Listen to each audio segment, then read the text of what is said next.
Hey guys, hello మిత్రులారా, welcome to my YouTube channel. ఈరోజు మిరపకాయ బజ్జీ చేసుకుందాం. మా మమ్మీ చేస్తూ ఉంది. వెదర్ చాలా బాగుంది, చాలా చల్లగా ఉంది.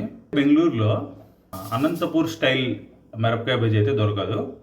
నేను ఎప్పుడు అనంతపూర్కి వెళ్ళినా ఆ ప్రసాద్ బజ్జీ అని ఫస్ట్ రోడ్లో ఒకటి ఉంటుంది, అక్కడ తింటూ ఉంటాను అనమాట. అంటే ఇక్కడ కూడా బాగానే ఉంటుంది.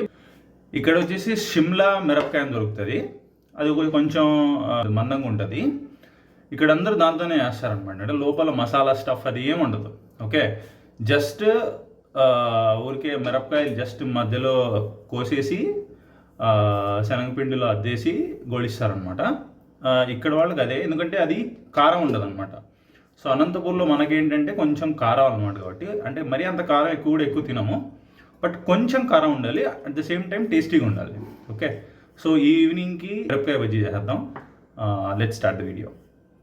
అమ్మ అప్పుడే ప్రిపరేషన్ స్టార్ట్ చేసేసింది. మా ఏం చేయాలి, ఏంటి సంగతి? 1.5 స్పూన్ ధనియాలు, అర్ధ స్పూను జీలకర్ర, కొద్దిగా వాము, ఉప్పు, ఎర్రగడ్డలు, కొద్దిగా నిమ్మకాయ వేసి మనము ఇలా కలుపుకోవాలి.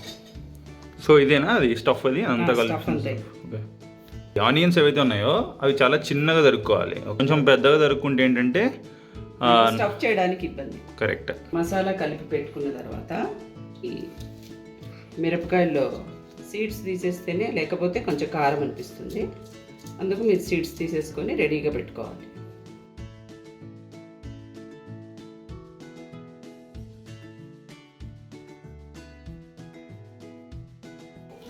సో మిరపకాయ బజ్జీ మా ఇంట్లో చాలా చాలా ఫేమస్ అనమాట. మా డాడీకి చాలా ఇష్టం కదమ్మా? అవును, చాలా డాడీకి ఇష్టము. రుక్కు ఉండింటే ఇంకా ఎంజాయ్ చేసేది. రుక్కు కూడా ఇష్టం బాగా. మిరపకాయ బజ్జీ అంటే ఎవరికి ఇష్టం ఉండదురా చెప్పు? అచ్యుత్ కూడా చాలా ఇష్టం. అచ్యుత్కి లస్సీకి ఇష్టమే. లస్సీ కొంచెం కారం అంటుంది. సో బాగా కారం ఉన్నట్టుంది కదా, స్మెల్ ఘాట్ వస్తూ ఉంది తీస్తూ ఉంటే సీడ్స్. అవును, ఒకసారి రుక్కు చేసింది. ఓకే, చేసి విత్తనాలని తీసింది. చెప్పినా నేను ఒకసారి, అది అట్లా తీయద్దు, అది ఏమన్నా గ్లౌజ్ వేసుకోవాలి.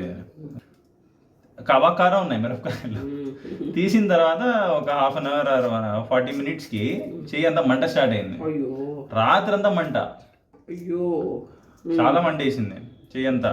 గ్లౌజ్ వేసుకో. సో అందుకు ఈ సీడ్స్ తీసేటప్పుడు ఖచ్చితంగా గ్లౌజ్ వేసుకో, ఏదైనా వేసుకోండి. లైక్ చేతులు సెన్సిటివ్ ఉన్న వాళ్ళకి. ఓకే, అలవాటు ఉండేం పర్లేదు. స్లైస్ చేసుకున్నవన్నీ ఇక్కడ పెట్టాను. ఇది ఒక్కొక్కటిగా తీసుకొని ఇలా ఫిల్ చేసుకోవాలి.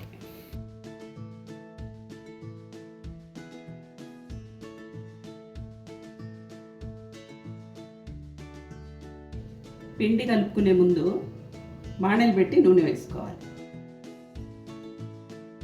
ఇది కాగే లోపల మనం పిండి రెడీ చేసుకున్నాం. కొద్దిగా నీళ్ళు వేసుకుని కొద్దిగా దాంట్లో పసుపు, ఉప్పు వేసుకోవాలి.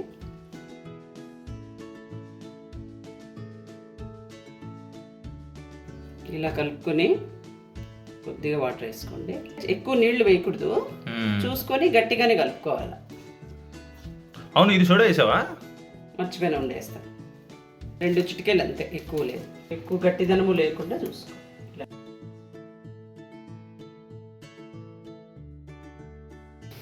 వేస్తున్నావు చెప్పది కొంచెం ఇందులో ముంచి ఇలాగా వేసేయండి గోడ కనుక.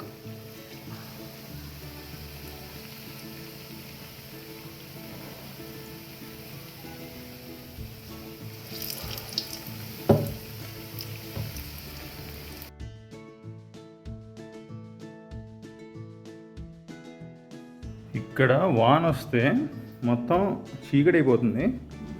అసలు ఇప్పుడు టైం ఎంత అయిందంటే 4:20 అయింది. బట్ ఏదో ఈవినింగ్ 7-7:30 అయినట్టుందన్నమాట. కొద్దిగా ఎర్ర కావాలి, మరి తెల్లగా తీసేసినామంటే లోపల ఉడకదు.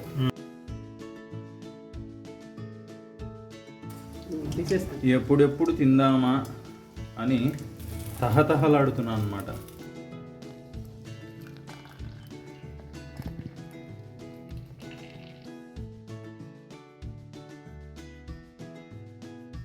మిర్చి బజ్జీ అండ్ టీ రెడీ అయిపోయింది.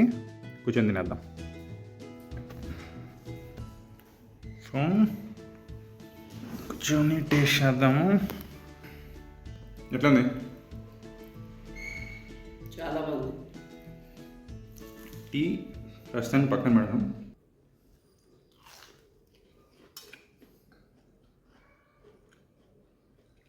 చాలా బాగుంది, మంచిగా క్రిస్పీగా ఉంది, టేస్ట్ ఉంది, కారంగా ఉంది. This is what I want.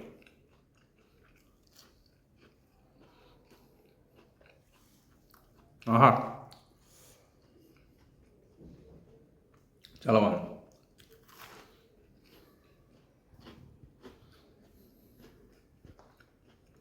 అద్భుత. ఎక్కువ వేడికి కూడా లేవు, మీడియం ఉన్నాయి. మనం కొద్దిసేపు అయిన తర్వాత తిన్నాం కాబట్టి ఒక 15 minutes గ్యాప్ ఇచ్చి. టేస్ట్ చాలా వేడిగా ఉంటే నోరు కారిపోతుంది. ఇట్లా వామ్గా కరెక్ట్ టెంపరేచర్లో ఉంది. ఈ కారం తిని టీ తాగితే ఆ ఫీలింగ్ బాగుంటుంది కదా నోట్లో. Okay, that's all for today guys. నాకైతే చెమటలు వస్తున్నాయి. ఈ వీడియో మీకు నచ్చింది అనుకుంటున్నాను. నచ్చితే సబ్స్క్రైబ్ చేయండి, లైక్ చేయండి, సపోర్ట్ చేయండి. Thank you, bye.